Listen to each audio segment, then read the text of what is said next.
शाम के 4 बज रहे हैं। मैं हूं आपके साथ प्रीति रघुनंदन। इस वक्त मुद्दा गर्म है कि क्या भारत की बढ़ती ताकत से चीन बौखला गया है। ये सवाल इसलिए बड़ा हो गया है क्योंकि चीन के राष्ट्रपति शी जिनपिंग ने अपनी सेना को युद्ध के लिए तैयार रहने को कहा है। कोरोना से जूझ रहे चीन पर जिस तरह से दुनिया भर में सवाल उठ रहे हैं, उससे वो बौखलाया हुआ है और इन सब के बीच LAC पर भारत और चीन की सेनाओं के बीच तनातनी जारी है। रक्षा मंत्री राजनाथ सिंह एक हफ्ते में 2 बार सेना के अफसरों से बात कर चुके हैं। सरकार की चीन से जुड़ी LAC पर, चीन की हर चाल पर उसकी कड़ी निगहबानी की जा रही है। इस वक्त भी रक्षा मंत्रालय में सेना के बड़े अफसरों को लेकर लगातार रणनीतिक फैसले लेने की तरफ चर्चा की जा रही है। लेकिन क्या ये सवाल बार बार उठाया जा रहा है कि भारत की ताकत से बौखला गया है चीन, क्योंकि ये कहा जा रहा है कि LAC जो वास्तविक नियंत्रण रेखा है उसे आगे बढ़कर चीनी सैनिक आ गए हैं और भारत लगातार ये कह रहा है कि ये गलत तरीका है, इस तरह किया जाएगा तो फिर वो जो एक समझौता है उसको कैसे आगे बढ़ाया जा पाएगा।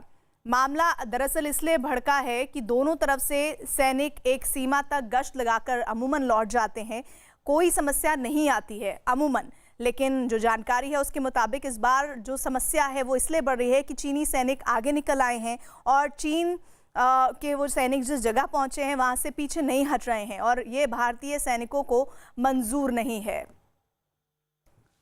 केंद्रीय मंत्री रविशंकर प्रसाद ने अब से कुछ देर पहले मीडिया के सवाल के जवाब में कहा कि ये PM मोदी का भारत है जिसे कोई भी आंख नहीं दिखा सकता। नरेंद्र मोदी के भारत को कोई भी आंख नहीं दिखा सकता।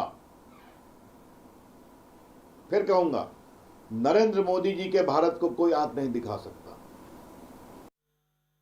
हमारे साथ इसी खबर पर बात करने के लिए संदीप बोल हमारे सहयोगी जुड़ रहे हैं। संदीप, अभी जानकारी मिल रही है कि लगातार केंद्र में बैठकों का दौर चल रहा है। उन बैठकों को लेकर क्या फैसले हो सकते हैं, इस बारे में क्या अपडेट है?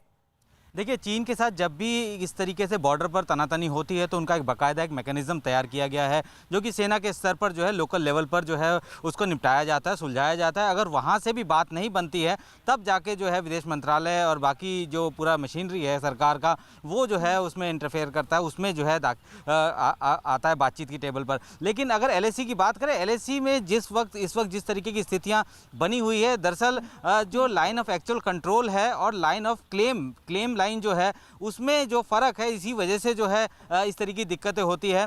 चीन जो है अपनी तरफ से जो क्लेम लाइन जो बताता है वो जो है भारत की सीमा जो है उस तक पहुंचती है और जो कि भारत का जो क्लेम लाइन है वो जो है आगे तक जाती है। तो ऐसे में जब पेट्रोलिंग करने के लिए दोनों सेनाएं जो है आगे बढ़ती हैं तो अपने एक्चुअल जो कंट्रोल है उसके पीछे ही सेना रहती है दोनों तरफ की। लेकिन जब उनके अपने इलाके हैं, जो उनका जो कंट्रोल का जो इलाका है, जो एक्चुअल कंट्रोल के ऊपर वहाँ तक जाते हैं, तब ये इस तरीके की दिक्कतें होती है। और फेस ऑफ की अगर बात करें, फेस ऑफ का मतलब ही ये है कि चाइना की मनमानी को जो है सीमा पर बढ़ने नहीं दिया जा रहा है, क्योंकि कई बार इस तरीके की घटनाएं हो चुकी हैं। और ऐसे में अब जिस तरीके के सूरत हाल बने हैं वो अब बातचीत के मेज़ पर जा चुके हैं। बातचीत की मेज़ पर जो है तय हो रहा है। चीन की तरफ से भी एक बयान जारी हुआ है जिसमें उनकी तरफ से कहा गया है कि जो है हालात ठीक है, कंट्रोलेबल है, कंट्रोल हो सकते हैं। भारत की तरफ से भी लगातार बातचीत की जा रही है। सच्चाई तो ये है कि वो सैनिक आगे बढ़ गए हैं और वो सैनिक वापस नहीं हुए हैं। वो भले ही बोले कि हालात सामान्य है, लेकिन क्या वाकई में सामान्य है, इसको हम रक्षा विशेषज्ञ से समझने की कोशिश भी करेंगे।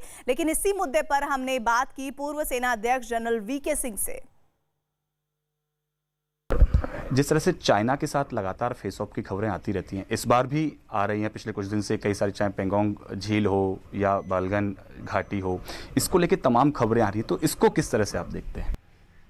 इस समय जो हो रहा है, मुझे लगता है कि चीन जिस तरीके से कुछ जगह पर कुछ ज़्यादा नफरी लेकर आया है, वो एक दिखाना चाहता है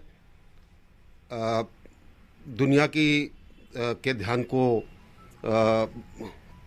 जो उसके ऊपर केंद्रित है उससे हटाना चाहता है। तो ऐसी कुछ हरकत कर रहा है वो। लेकिन मुझे इस चीज़ का पूरा विश्वास है कि हमारी सेनाएं पूरे तरीके से तैयार हैं, पूरे तरीके से तत्पर है, इस चीज़ को समझती हैं। हमारे जो ज़मीनी कमांडर हैं उनको पता है कि क्या हो रहा है और इसलिए इसके अंदर पैनिक की बात नहीं है। कि कोरोना के चलते जो एक माहौल पैदा हुआ है चीन के खिलाफ, उसको थोड़ा सा डाइवर्ट करने की कोशिश? देखिए, कई चीजें हुई हैं। कोरोना से पूरी दुनिया का ध्यान चीन की तरफ है। चीन कटघरे में खड़ा है। अब उसने कुछ तो ऐसा करना है ना जिससे कि चीजें अलग हो जाएं। अब हांगकांग को लीजिए, पूरे दुनिया के सामने कटघरे में आ गया। उसके बाद कई जगह उसने ऐसी हरकतें की जिससे कि सब लोग उसको शक की निगाह से देखते हैं। तो ये चीन ने कई बार किया है। जब वो ध्यान को अलग करना चाहता है दुनिया से, अलग चीजों के ऊपर केंद्रित कराना चाहता है, तो कुछ हरकतें करता है।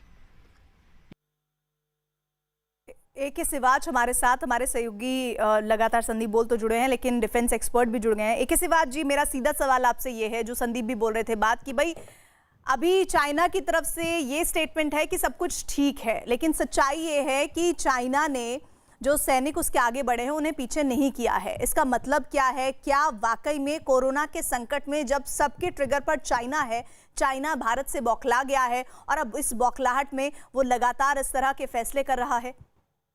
हाँ, बिल्कुल ठीक है। देखो, मैं इससे पहले आपको एक ये बताना चाहूंगा कि क्या वजह है कि चीन ये हरकतें कर रहा है। 4-5 चीजें हैं। एक तो कहीं ना कहीं वो डाइवर्ट करना चाहता है अटेंशन कोरोना वायरस से, जो कि प्रेशर पड़ रहा है उसका पूरा वर्ल्ड का। दूसरा, वो कहीं प्रेशर डाल रहा है इंडिया पे कि इंडिया दूसरों के साथ मिलके कोई इंक्वायरी वगैरह के अंदर हिस्सा ना ले। तीसरी बात है जो कि उसकी कंपनीज हैं, जो कि मैन्युफैक्चरिंग कंपनी है, अभी चीन से जा रही हैं। वो चाहता है कि वो भारत की तरफ ना आए, तो इसलिए एक प्रकार का माहौल क्रिएट करना चाहता है। चौथी बात है, वो ये नहीं चाहता कि गिलगित बाल्टिस्तान में भारत कुछ ऐसा करे कि वो कोई एडवेंचरिज्म करके उसको कब्जा कर ले, क्योंकि चाइना पाकिस्तान इकोनॉमिक कॉरिडोर उसका गिलगित बाल्टिस्तान से जाता है। इसी प्रकार से ये कहीं ना कहीं डाइवर्ट करना चाहता है हांगकांग और ताइवान में भी जो सिचुएशन है। और लास्ट बात यह है कि कुछ एक हद तक एक प्रकार के डिसकंटेंटमेंट आई है लोगों के बीच में चीन में, कि जिस प्रकार से शी जिनपिंग ने कोविड-19 को हैंडल किया है, तो कहीं ना कहीं वो भी एक जो पब्लिक ओपिनियन को डाइवर्ट करना चाहता है। अभी आपका क्वेश्चन आ गया, क्या चीन जो ग्राउंड पे है किस स्थिति में? देखो, एक आपने बहुत अच्छा बताया था, लाइन ऑफ एक्चुअल कंट्रोल, एक क्लेम लाइन। जो क्लेम लाइन थी चीन की, वो बार बार चेंज कर रहा है। ये गालवान घाटी वही है जहां 62 की लड़ाई स्टार्ट हुई थी, और ये जहां पर अभी आया है चीन, ये अपनी क्लेम लाइन से भी आगे आ गया है। तो ये बात है। और एक बात, दो बातें और इसमें इंपॉर्टेंट है। ये एक गालवान घाटी में ही नहीं, पेंगोंग में भी आ गया, दमचोक में भी आ गया, तीनों जगह में आ गया है, और 3 से 4 हजार की नफरी ले आया है। और उसके बाद बंकर्स भी बना लिए हैं। पेंगोंग में अपनी बोट 3 गुना बढ़ा ली है, और उसके बाद उसने क्या है, अपने यानी कि चाइना के अभी मौजूदा स्वरूप को हम देखें तो चाइना के कथनी और करनी में एक बड़ा फर्क दिख रहा है, और इस फर्क को भारत किस नजरिए से समझ रहा है और आगे क्या एक्शन होंगे, इस पर सबकी निगाह है। शिवाजी जी, बने रहिएगा हमारे साथ। इस बीच कांग्रेस ने मांग की है कि चीन को इस बार सीमा पर मुंहतोड़ जवाब देना चाहिए। कांग्रेस नेता अधीर रंजन ने सरकार से इस मुद्दे पर कड़े कदम उठाने की अपील की। It is a time for our country to respond properly. Government of India should teach Chinese in that language which they can easily understand. Sandeep, अभी हम देख रहे हैं अधीर रंजन चौधरी को बहुत आक्रामक दिख रहे हैं, लेकिन मौजूदा स्वरूप में अब क्या लग रहा है? क्या ये समझा जा सकता है कि इस हालात को बेहतर करने के लिए या चाइना को समझाने के लिए वहाँ चाइनीज़ जो सुरक्षा सलाहकार हैं उनसे बात करने के लिए हमारे यहाँ से कोई महत्वपूर्ण आदमी जा सकते हैं?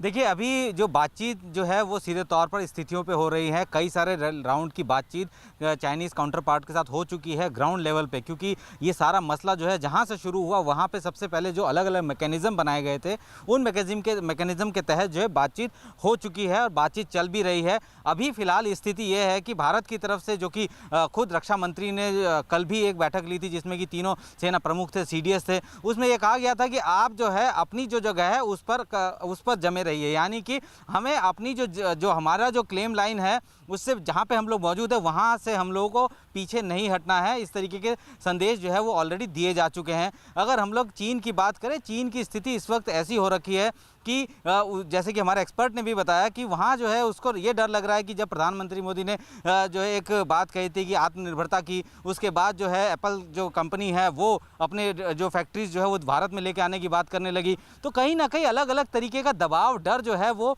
चीन के ऊपर ज़रूर है इस वक्त, चाहे वो ताइवान की तरफ हो। अमेरिका लगातार साउथ चाइना सी में अपनी गश्त को बढ़ा रहा है। ताइवान को जो है वहाँ के लोग जो है सीधे तौर पर ये कह रहे हैं कि हमें एक स्टेट दो जगह वाली सिचुएशन में नहीं चाहिए, हमें अलग, बिल्कुल अलग होना है। तो ऐसे में ये स्थिति आ रही है। हालांकि चीन और भारत के बीच पिछले कुछ सालों में रिश्ते बहुत बेहतर हुए हैं। अगर हम लोग बात करें डोकलाम के बाद जिस तरीके की स्थितियां बनी, सच्चाई ये है, देखिए अभी मौजूदा स्थिति में कोरोना की लड़ाई के दौरान सच्चाई ये है कि चीन को लेकर पूरे विश्व का जो रुख है वो बहुत ही नकारात्मक है। इस बात से इनकार नहीं किया जा सकता। और इसी नकारात्मक को डाइवर्ट करने के लिए, यानी इस नेगेटिविटी को डाइवर्ट करने के लिए चाइना क्या ऐसा कदम उठा रहा है, इस पर भी समझने की आवश्यकता है। डिफेंस एक्सपर्ट से मैं पूछूंगी ये सवाल। लेकिन कोरोना के मुद्दे पर चीन से तनाव के बीच तिब्बत को अलग देश घोषित किए जाने की मांग से जुड़ा एक बिल अमेरिकी संसद में पेश किया गया है। अमेरिका में प्रतिनिधि सभा के एक सदस्य ने यह बिल पेश किया है।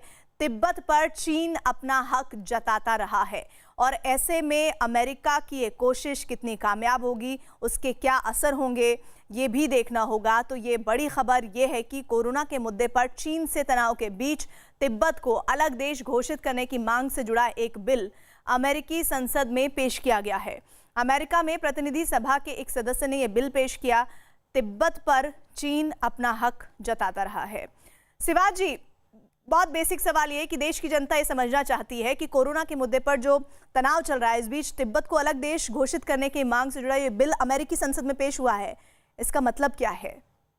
एक बड़ी अच्छी पहल है। देखो अभी आज तक क्या हो रहा था, अमेरिका अपने एक प्रकार से शेल्फ में चला गया था डोनाल्ड ट्रंप के अंडर कमांड, और चीन एक प्रकार से उभरता जा रहा था और चीन एक प्रकार से वर्ल्ड पावर बनता जा रहा था और चीन को कोई भी इंटरफेयर नहीं कर रहा था। मगर जब से ये कोविड-19 आया है, जब से इसको देखा गया कि चीन का रवैया जो था बहुत गलत था और चीन ने कहीं ना कहीं वुहान से ये एक प्रकार से वायरस फैला है और चीन ने या तो उसकी लैब से फैला या वुहान की वेट मार्केट से फैला। तो चीन को अकेला पड़ गया, सारे देश उसके इकट्ठे होके उसके ऊपर हावी हो रहे, चाहे वो यूरोप है, चाहे वो ऑस्ट्रेलिया है, चाहे वो जापान है, चाहे वो साउथ कोरिया। ऐसे माहौल में अमेरिका चाहेगा और भी प्रेशर डाले चीन के ऊपर, इसलिए ये जो बिल पास किया है, क्योंकि आज की तारीख में चीन अकेला खड़ा है, उसके साथ पाकिस्तान के अलावा और कोई देश नहीं है, क्योंकि चीन ने जो गलती की है और चीन आज एक प्रकार से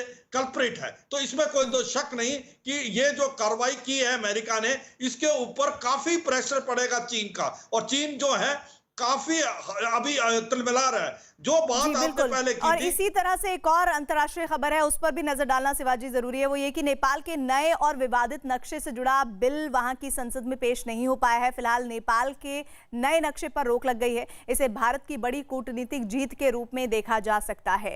नेपाली कांग्रेस ने नक्शे पर रोक लगाने की मांग की थी और अब नेपाल की सरकार देश भर में चर्चा के बाद दोबारा संशोधन बिल लाएगी। ये बड़ी कामयाबी किस तरह से है, संदीप बताइए जरा देश की जनता को। देखिए, नेपाल और भारत के बीच संबंध आज के नहीं है, बहुत पुराने हैं। नेपाल के लोग जो है भारत में भी रहते हैं और यहाँ पे भारतीय सेना में भी मौजूद हैं। लेकिन जिस तरीके की स्थितियाँ हो रही हैं, लगातार देखा जा रहा है कि नेपाल जो है वो कहीं ना कहीं चाइना के कह सकते हैं गिरफ्त में फंसता नज़र आ रहा था। लगातार वहाँ जिस तरीके की सरकारें बनी हुई हैं, उन्होंने जो है आनन फानन में एक मैप जो है जारी किया, क्योंकि भारत की तरफ से लिपुलेख दर्रे के लिए जो 80 किलोमीटर का एक रोड बनाया गया, तो उसके बाद से नेपाल भी जो है थोड़ा अग्रेसिव होना शुरू हुआ। लगातार जो है बयानबाजी लगी। सबको पता है कि भारत जो है नेपाल को एक अपने छोटे भाई की तरह मानता है और ऐसे में उसी तरीके से जो है उसकी मदद भी करता रहा है। और जाहिर सी बात है कि जो नेपाल के नक्शे को लेकर जिस तरीके का विवाद जारी है, वो विवाद आज से नहीं है, वो 1800 की सदी में भी शताब्दी से शुरू हुआ था ये, और ये लगातार अब भी जारी है। तो अब वहाँ जो है अपोजिशन जो है वो सीधे तौर पर ये बात कहता नजर आ रहा है कि इसको एक बार फिर से देखना चाहिए, रेक्टिफाई करना चाहिए। और शायद यही वजह है क्योंकि दोनों दोनों देशों के बीच जो रिश्ते हैं, जो व्यापार है, जो लेन देन आना जाना जो है वो इतना पुराना और इतना बेहतर है कि अगर भारत के साथ नेपाल ने किसी भी तरीके की दुश्मनी या इस तरीके का कोई भी कदम उठाया तो जाहिर सी बात है कि उसका इम्पैक्ट पड़ेगा ही पड़ेगा। और नेपाल बिल्कुल नहीं चाहता है, नेपाल के लोग और उसका पोजीशन बिल्कुल नहीं चाहता कि वो पूरी तरीके से चाइना की गिरफ्त में आ जाए। नेपाल एक भारत के लिए बहुत अच्छा कह सकते हैं बफर स्टेट के तौर पर है। कहा जा रहा था कि चाइना की शय के तहत ये सब कुछ हो रहा है जो नेपाल कर रहा था, लेकिन बहरहाल अब वहां पर संविधान संशोधन की कार्रवाई के प्रस्ताव को फिलहाल अभी हटा दिया गया, यानी कि अभी चर्चा होगी पूरे देश में, नेपाल में, उसके बाद इस पर आगे कदम उठाया जाएगा। अभी तो ये भारत की कूटनीतिक बड़ी कामयाबी है। शिवाजी जी, आप हमारे साथ जुड़े, शुक्रिया, और संदीप आपका भी। इधर पटना से खबर है जहां क्वारंटीन सेंटर में एक महिला की तबीयत बिगड़ने के बाद वहां रखे गए लोग भड़क गए हैं और सड़क पर आकर हंगामा करने लगे। लोगों ने इस दौरान नेशनल हाईवे पर जाम लगा दिया। हंगामा कर रहे लोगों का आरोप है कि महिला की तबीयत पिछले 2 दिनों से खराब थी, लेकिन सूचना देने के बाद भी किसी ने ध्यान नहीं दिया। इतना ही नहीं, लोगों ने क्वारंटीन सेंटर में भी सुविधा नहीं होने के आरोप लगाए। बाद में पुलिस मौके पर पहुंची और लोगों को समझाकर शांत करवाया। तो लोगों ने सड़क पर जाम लगा दिया है। लगातार देश भर से इस तरह की तबीयत खराब होने की तस्वीरें आ रही है। भीषण गर्मी है और ऐसे में एक महिला की तबीयत क्वारंटीन सेंटर में बिगड़ गई और वहां लोग भड़क गए। उन्होंने सड़कों पर हंगामा किया। लोगों ने इस दौरान नेशनल हाईवे को जाम कर दिया। हंगामा कर रहे लोगों का ये आरोप है कि महिला की तबीयत पिछले 2 दिन से खराब थी, लेकिन लगातार जानकारी दी जा रही थी, कोई ध्यान नहीं दे रहा था। और लोगों ने ये भी कहा कि क्वारंटीन सेंटर में कोई सुविधा नहीं है। बाद में पुलिस मौके पर पहुंच गई, लोगों को समझाया, हंगामा शांत करवाया।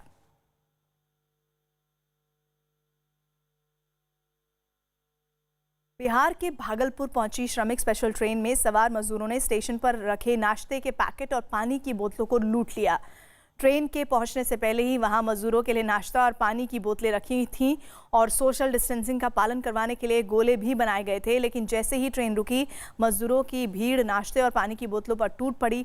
इस बीच पानी की बोतलों के पैकेट छीनने के लिए कुछ लोगों के बीच खींचतान भी हुई। और ये तस्वीरें उन मजदूरों की बेबसी को भी बयां कर रही है जो परेशान हैं, जिन्हें पानी नहीं मिल रहा, जिन्हें खाने को नहीं मिल रहा। लेकिन इस कोरोना काल में ये तस्वीरें चिंता में ज़रूर डालती हैं। हालात बुरे हैं, लेकिन उन हालात से किस तरह से लड़ना है, इस तरह से तो बिल्कुल नहीं लड़ना है, ये बात समझनी चाहिए। लेकिन इन मज़दूरों की इस रस्साकशी को इस तरह से भी समझा जा सकता है कि ये लोग परेशान हैं, इन्हें पीने को पानी नहीं मिल रहा है, इनको खाने के लिए कुछ नहीं मिल रहा है, तो ये करें तो करें क्या। जैसे ही कुछ ऐसा लगता है कि यहाँ पर कुछ मिल जाएगा तो लोग पहले तो इंतज़ार करते हैं, लेकिन जैसे वो सामान रखा हुआ दिखता है तो वो उस पर झपट्टा मारने लगते हैं। और ये तस्वीरें बिहार के भागलपुर की है जहाँ पानी की बोतलों की लूट मच गई। सोशल डिस्टेंसिंग भूल जाइए, पेट की भूख के आगे सोशल डिस्टेंसिंग कोई मायने नहीं रखती, ये तस्वीरें बता रही है। लेकिन कोरोना काल में इन तस्वीरों को देखने के बाद डर भी लगता है कि इनमें से अगर कोई भी कोरोना पॉजिटिव हुआ तो वो बाकियों को उसका शिकार बना सकता है।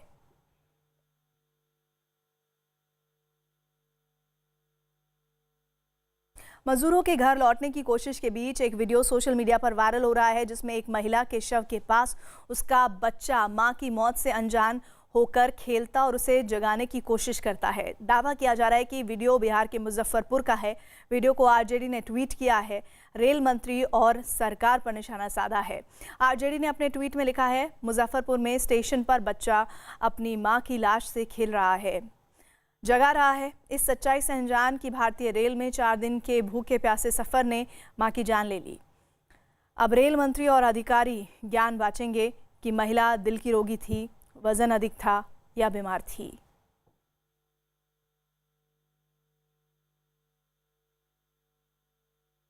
देश में कोरोना के मरीजों की संख्या बढ़कर 1,51,767 पहुंच चुकी है। पिछले 24 घंटे में कोरोना के 6,387 मरीज आए हैं। वहीं 24 घंटे में कोरोना के 170 मरीजों की मौत के साथ ही कोरोना की वजह से मौत का आंकड़ा 4,337 पहुंच गया है। तो 24 घंटे में 6,387 नए केसेस, 24 घंटे में 170 लोगों की जान चली गई है। ये आंकड़े दिन ब दिन सामने आते हैं और बताते हैं कि हालात कितने विकट हो गए हैं और इन चुनौतियों के बीच हमें कोरोना से लड़ाई लड़नी है। देश भर में जो 24 घंटे के आंकड़े हैं वो 6,387 मरीजों के हैं। देश के ज़्यादातर राज्य कोरोना वायरस से जूझ रहे हैं, लेकिन इनमें कुछ राज्य ऐसे हैं जहां कोरोना की चपेट में आने वाले मरीजों की तादाद लगातार बढ़ रही है और वहां कोरोना के मरीज भी बहुत ज़्यादा हैं। सबसे ख़राब हालात महाराष्ट्र में हैं, जहां पर कोरोना मरीजों की संख्या लगातार बढ़ती जा रही है। वहां पर मरीजों की तादाद 52,000 के पार पहुंच गई है। कोरोना से जूझ रहे राज्यों में तमिलनाडु दूसरे नंबर पर है, जहां अब तक कोरोना के मरीजों की संख्या 17,000 के पार पहुंच चुकी है। वहीं कोरोना मरीजों की संख्या के मामले में तीसरे नंबर पर गुजरात आता है, जहां पर 14,460 मरीज हो गए हैं। दिल्ली चौथे पायदान पर है और वहां कोरोना मरीजों का आंकड़ा 14,000 के पार है। पांचवें नंबर पर राजस्थान है, जहां कोरोना मरीजों की संख्या 7,300 पहुंच गई है। कोरोना वायरस के कहर से पूरी दुनिया बेहाल है। दुनिया के 185 देश इस वक्त कोरोना महामारी की चपेट में है, लेकिन कुछ देशों में हालात बहुत ख़राब हैं। ऐसे देशों में पहले नंबर पर है अमेरिका, जहां कोरोना के मरीज़ 16 लाख से ज़्यादा हो चुके हैं। वहीं ब्राज़ील दूसरे नंबर पर है, जहां मरीजों की संख्या 3,91,000 के पार पहुंच गई है। रूस इस लिस्ट में तीसरे नंबर पर है, जहां कोरोना मरीजों की संख्या 3,62,000 के पार पहुँच गई है। ब्रिटेन चौथे नंबर पर है, जहां कोरोना के मरीजों की तादाद 2,66,000 से भी ज़्यादा है। और पांचवें नंबर पर स्पेन है, जहां कोरोना मरीजों की संख्या 2,36,259 है। यूपी के आगरा में 2 पुलिस वालों ने एक कारोबारी को लाठियों से पीटा। इससे जुड़ा एक वीडियो भी सामने आया, जिसमें कारोबारी अपने स्कूटर से अपने घर की तरफ जाता दिखा, लेकिन पीछे से बाइक पर 2 पुलिस वाले हाथ में लाठी लिए पहुंच गए और कारोबारी पर लाठियां बरसाने लगे। कारोबारी की पिटाई के बाद इलाके के सभी कारोबारी पुलिस से नाराज हो गए और पुलिस पर गुंडागर्दी करने का आरोप लगाया। तो 2 पुलिस वाले बाइक पर सवार आते हैं और एक स्कूटर पर जा रहे कारोबारी को इस तरह से पीटने लगते हैं लाठी डंडों से। क्या वजह थी, क्यों मारा जा रहा था, किसकी शय मिली थी इन पुलिस वालों को, ये समझना होगा और ये जांच के विषय हैं। अब मास्क लगाया हुआ है तो पहचान भी कर पाना इतना आसान नहीं होगा। गोवा सरकार ने एक बड़ा फैसला लिया है कोरोना से लड़ने के लिए। गोवा में दाखिल होने वाले लोगों को एक ऐसा सर्टिफिकेट देना होगा जो साबित करे कि उन्हें कोरोना नहीं है। अगर कोई ये सर्टिफिकेट नहीं दे पाता है तो उसे अपना कोरोना टेस्ट करवाना ज़रूरी होगा। कोरोना पर बड़ी खबर दिल्ली से आ रही है। दिल्ली में पिछले 24 घंटे में कोरोना के 792 नए केसेस आए हैं, जो एक दिन में दिल्ली में कोरोना के मरीजों की अब तक की सबसे बड़ी संख्या है। और इसके साथ ही दिल्ली में कोरोना के मरीजों की संख्या 15,000 के पार पहुंच चुकी है, जबकि कोरोना की वजह से दिल्ली में अब तक 300 से ज़्यादा लोगों की मौत हो चुकी है। कर्नाटक से खबर है, जहां मुख्यमंत्री येदियुरप्पा ने ऐलान किया है कि राज्य में 31 मई के बाद सारे मंदिर, मस्जिद और गुरुद्वारों को खोल दिया जाएगा। कोरोना महामारी की वजह से पिछले 2 महीने से देश भर में सारे धार्मिक संस्थान बंद हैं।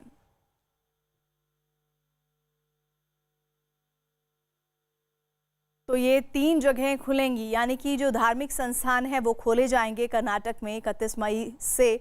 लेकिन समस्या वही है, कोरोना से लड़ाई लड़नी है और इस कोरोना से लड़ाई में अगर भीड़ कहीं एकत्रित हो गई तो उसके लिए प्रशासन की तरफ से क्या व्यवस्था की गई है, क्योंकि ये ऐसी जगह हैं जहां पर लोग बड़ी संख्या में आते ही आते हैं। चाहे आप मस्जिदों की बात करें, मंदिरों की बात करें, गुरुद्वारे की बात करें, और भीड़ लगती है तो प्रशासन कितना तैयार है। क्या वहां पहुंच रहे सभी लोगों को मास्क पहनना और डिस्टेंसिंग करना अनिवार्य किया जाएगा तो प्रशासन कितना तैयार है इन स्थितियों के लिए। पुणे में आरपीएफ ने प्रवासी मजदूरों के बच्चों को खिलौने बांटे। रेलवे प्रोटेक्शन फोर्स ने मिशन बचपन के तहत स्टेशन पर आने वाले प्रवासी मजदूरों के बच्चों को खिलौने बांटकर उनके चेहरे पर मुस्कान बिखेर दी और खूब तारीफें बटोरी। ये तस्वीरें बहुत सुकून पहुंचाती हैं उन बच्चों के लिए जिनके माता पिता के लिए उनके लिए 2 वक्त का खाना जुटाना बहुत मुश्किल है। ऐसे में वो खिलौने उन्हें क्या दिलाएंगे। और अगर आरपीएफ की तरफ से ये मुहिम चलाई गई है मिशन बचपन के तहत, ये काबिल तारीफ़ है। कम से कम कुछ ही सेकंड्स के लिए इन बच्चों के चेहरे पर अगर खुशी आएगी तो ये सुकून किसी भी बड़ी खुशी से कम ना होगा। और आरपीएफ के मिशन बचपन के तहत प्रवासी मजदूरों के लिए ख़ास तौर पर उनके बच्चों के लिए ये पहल की गई है। अम्फन तूफान के बाद असम और मेघालय में हो रही लगातार बारिश की वजह से असम के कामरूप में बाढ़ के हालात बिगड़ते दिखे। जिले के कई गांव में पानी भर गया। इसी बीच एक गांव में पानी के तेज बहाव की वजह से एक सड़क देखते ही देखते टूटकर पानी में बह गई, जिसकी वजह से वहां लोग दहशत में आ गए। इस बीच लोग सड़क के पास भीड़ लगाकर खड़े दिखे। उधर कई इलाकों में पानी भर गया, जिसमें पुलिस स्टेशन के आसपास काफी सारा पानी भरा दिखा, जबकि कई इमारतें भी पानी में कुछ फीट तक डूब गईं। सड़कों पर भी पानी भर गया, जबकि लोग और गाड़ियां पानी में डूबकर गुजरते दिखे।